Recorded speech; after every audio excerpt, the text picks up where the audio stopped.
पूरे परिवार का नाम गिनवा देते हैं। अरे अपनी जिम्मेदारी खुद लीजिए। 11 सालों के लिए तो सत्ता में आप हैं। इतिहास की बात आप करिए, मैं वर्तमान की बात करना चाहती हूँ। इस ऑपरेशन का सिंदूर का क्रेडिट तो हमारे प्रधानमंत्री जी चाहते हैं। ओलंपिक्स में हमारा मेडल आता है, उसका भी श्रेय लेते हैं। लेकिन सिर्फ श्रेय लेने से नहीं होता नेतृत्व, जिम्मेदारी भी लेनी पड़ती है। देश के इतिहास में यह पहली बार हुआ कि जंग होते होते ही रुक गई, और इस रुकावट का ऐलान हमारी सरकार, हमारी सेना नहीं करती, अमेरिका के प्रेसिडेंट करते। इतिहास में चले गए। नेहरू ने क्या किया, इंदिरा गांधी ने क्या किया, यहाँ तक कि मेरी माँ के आंसुओं तक चले गए। लेकिन इस सवाल का जवाब नहीं दिया कि ये सीज फायर हुआ क्यों, ये जंग रुका क्यों।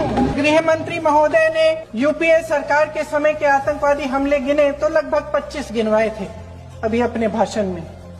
इस गुट ने कश्मीर में 25 हमले 2020 और 2025 के अंदर 2008 के मुंबई के हमलों का जिक्र किया, बार बार कहा कि मनमोहन सिंह जी की सरकार ने कुछ नहीं किया। ये तो जानकारी होगी ना कि उसी समय जब वो आतंकवादी हमला चल रहा था तभी उन आतंकवादियों को मार डाला था, एक बचा था और उसको भी फांसी दे दी थी 2012 में। महाराष्ट्र के मुख्यमंत्री ने इस्तीफा दिया। देश के गृह मंत्री ने जिम्मेदारी लेकर इस्तीफा दिया। एक जवाबदेही थी पब्लिक के प्रति, एक जवाबदेही थी इस देश की जनता के प्रति, इस देश की धरती के प्रति। गृह मंत्री जी के कार्य क्षेत्र में आता है इंटेलिजेंस ब्यूरो। क्या गृह मंत्री जी ने इस्तीफा दिया? इस्तीफा छोड़िए, जिम्मेदारी ली।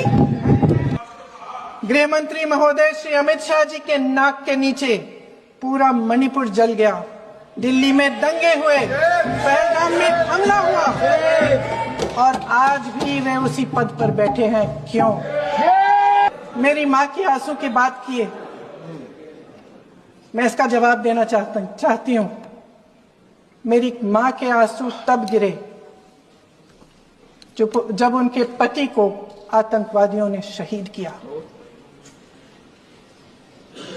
जब वे मात्र 44 साल की थी।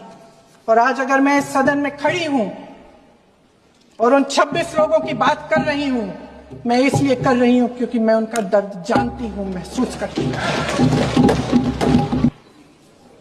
उस दिन पहलगाम में 26 परिवार उजड़ गए, उनमें से 25 भारतीय थे।